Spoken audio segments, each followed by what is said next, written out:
Hello, we are OneYou Walsall, and today our team of healthy lifestyle specialists are going to be talking to you about how to work from home effectively, including how to ensure that you are remaining productive while still looking after your emotional well-being. So here are our top 10 tips to working from home.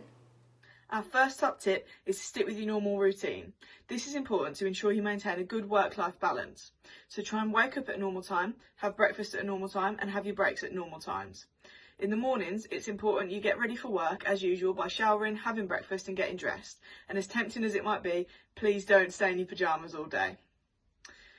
This will all help you to mentally prepare for the day ahead. Be strict with the timings and your schedule, so don't work too late. If you normally finish at 5 p.m, make sure you turn your laptop off at 5 p.m. Our top tip number 2 is to designate a specific workspace. Although it's tempting to stay in bed or work on the sofa, it is important to have a separate workspace so that you have a distinction between where in the house you relax and where in the house you do your work. It should be a place where you can sit at a table or at a desk with a good chair that supports your lower back. Good lighting is important, so try and find a space with as much natural light as possible, a place with minimal distractions and somewhere you can leave your work at the end of the day. Our top tip, number 3, is to keep moving. Don't sit still for too long. It is recommended that you break up your sitting time as much as possible to avoid any aches and pains and feelings of a lack of energy. Get up and stretch, go for a walk, or go up and down the stairs. Anything that keeps you moving. Try and make sure that you don't sit still for longer than an hour. A lunchtime walk also helps you to refocus when you get back to work afterwards. Our top tip number 4 is to get fresh air. Although we need to stay home at the moment, it's still really important that we get outside and get some fresh air every day if possible. This can really help our sleep and also help to clear our head. If we're going out in public, it is still really important that we abide by social distancing guidelines and wash our hands as soon as we get home. Top tip number 5 is to stay connected. Keep in contact with your colleagues whilst you're working from home. This can be over WhatsApp, email or Skype, for example. It's important to maintain these relationships to avoid the feeling that you're on your own. So check in with your colleagues by asking them how they are. And discussions don't always have to be about work. You could even organise a virtual quiz or something fun for you and your colleagues to take part in and give yourself something to look forward to. Our top tip number 6 is to keep work and home separate.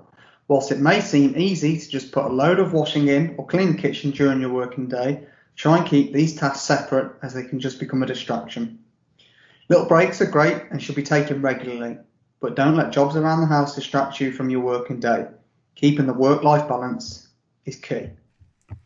Top tip number 7 is to inform your family of what you're doing if you're going to be working from home. So it can be really, really difficult to work from home at the best of times, but now that the schools are out, it can be even more difficult. You can start to feel guilty that you're not spending as much time with the children, or you can get easily distracted during the working day.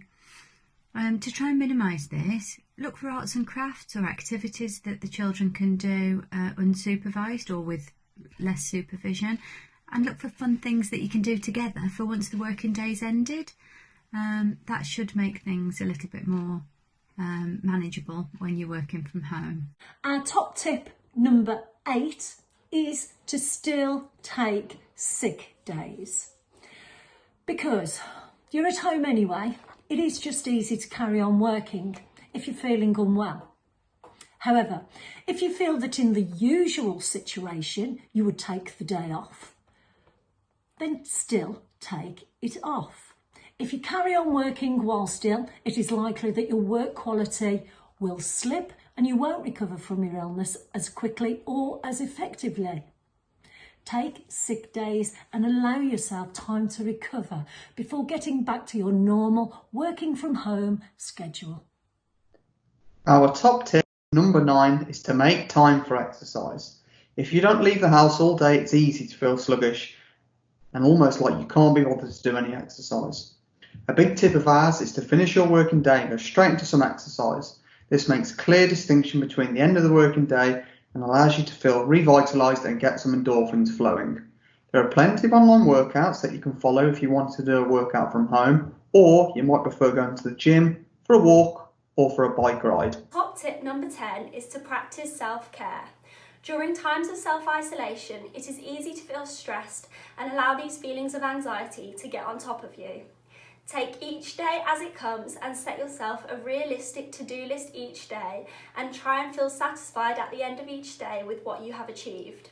Rome wasn't built in a day, and you shouldn't be hard on yourself for not finishing everything you have to do. Take time out to do things after work time that makes you feel good. Do things such as exercise, practicing meditation, watching a movie, or cooking something new. Do something each day that you enjoy.